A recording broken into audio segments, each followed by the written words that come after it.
Assalamualaikum warahmatullahi wabarakatuh.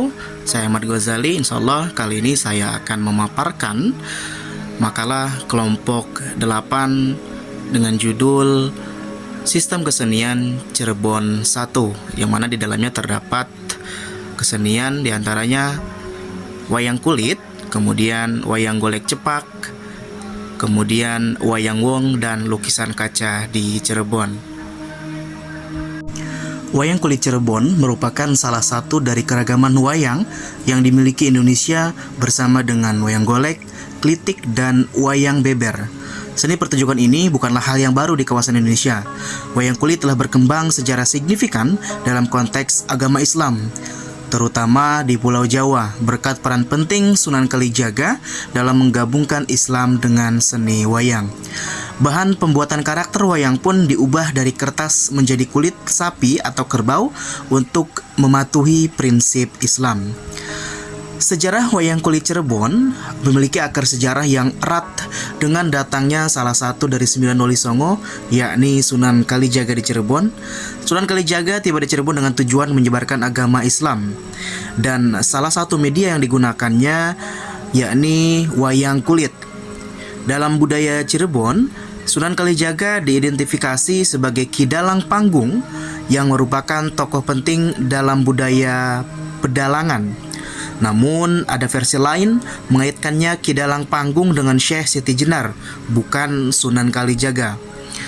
Selain itu, Sunan Kalijaga juga memperkenalkan suluk atau syair Malang Sumirang, di mana suluk ini kemudian menjadi bagian penting dari identitas kultural Cirebon. Eksistensinya tidak hanya sebagai seni pertunjukan, tetapi juga sebagai medium yang berperan dalam sejarah, budaya, dan dakwah Islam di wilayah ini. Perkembangan di era Kesultanan Cirebon. Awalnya, manuskrip pewayangan Cirebon di masa lalu banyak dikoleksi oleh bangsawan di keraton dan pecinta sastra.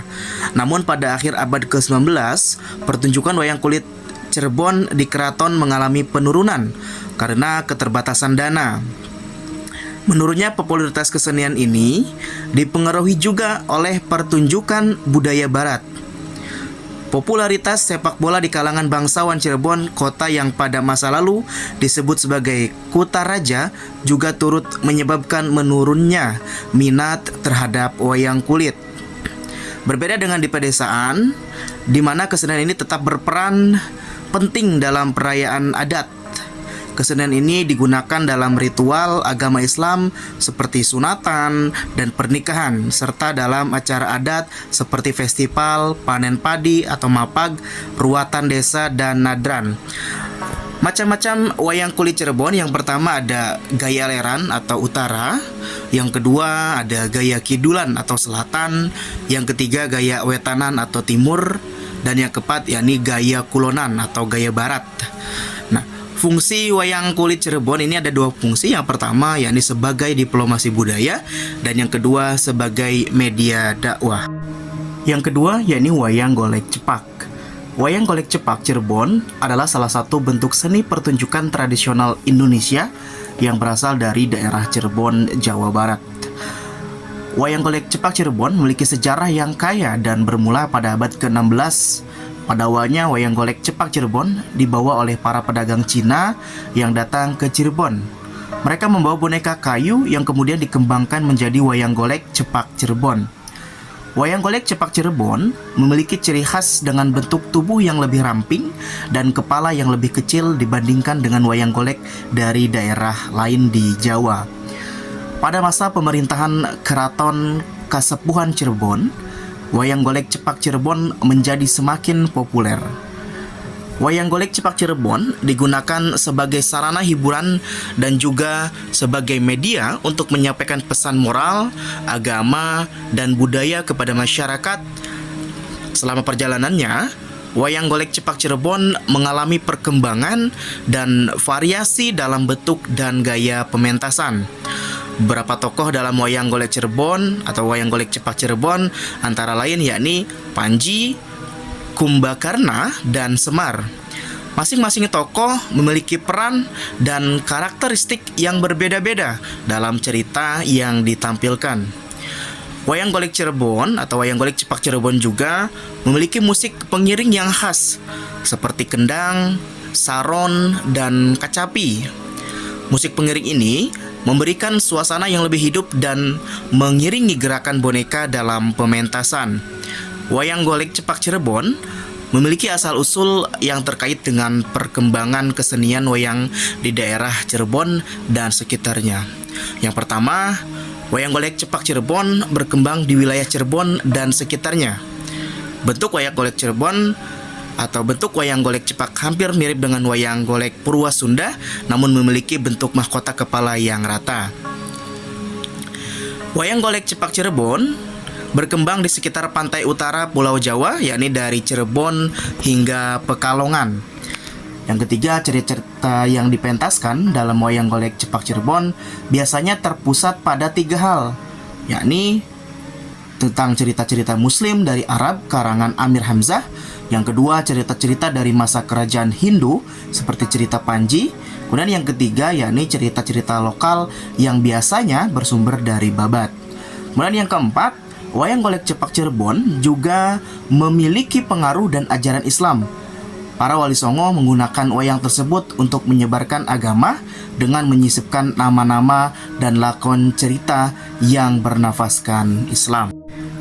Yang ketiga, yakni wayang wong. Wayang wong di Cirebon adalah salah satu bentuk seni pertunjukan tradisional yang menggabungkan tari, drama, dan musik. Wayang wong Cirebon memiliki sejarah yang panjang dan berkembang di daerah Cirebon, Jawa Barat. Asal-usul wayang wong di Cirebon tidak diketahui dengan pasti, namun ada beberapa teori yang mengkaitkannya dengan perkembangan kesenian di daerah Cirebon dan pengaruh dari budaya Jawa. Wayang wong Cirebon dipengaruhi oleh berbagai elemen budaya seperti wayang kulit, tari tradisional, dan cerita rakyat. Wayang wong Cirebon biasanya mengadaptasi cerita-cerita epik seperti Ramayana dan Mahabharata. Pementasan wayang wong Cirebon tidak hanya sebagai hiburan semata, tetapi juga memiliki tujuan moral dan pendidikan. Melalui pementasan ini, pesan-pesan moral dan nilai-nilai budaya disampaikan kepada penonton. Dalam pementasan wayang wong Cirebon, para penari dan aktor menggunakan kostum yang khas dan berwarna-warni. Mereka juga menggunakan topeng yang menggambarkan karakter yang mereka perankan. Topeng-topeng tersebut memiliki makna dan simbolik tertentu dalam cerita yang dipentaskan. Wayang wong Cirebon terus dilestarikan dan dipertunjukkan hingga saat ini. Pemerintah dan masyarakat Cirebon berperan penting dalam menjaga dan melestarikan kesenian ini sebagai bagian dari warisan budaya Indonesia. Dan yang keempat, yakni lukisan kaca di Cirebon. Sejarah lukisan kaca dimulai pada abad ke-14 ketika ditemukannya lempengan kaca. Pada saat yang kurang lebih bersamaan, di wilayah Italia pun ditemukan cara pembuatan cat.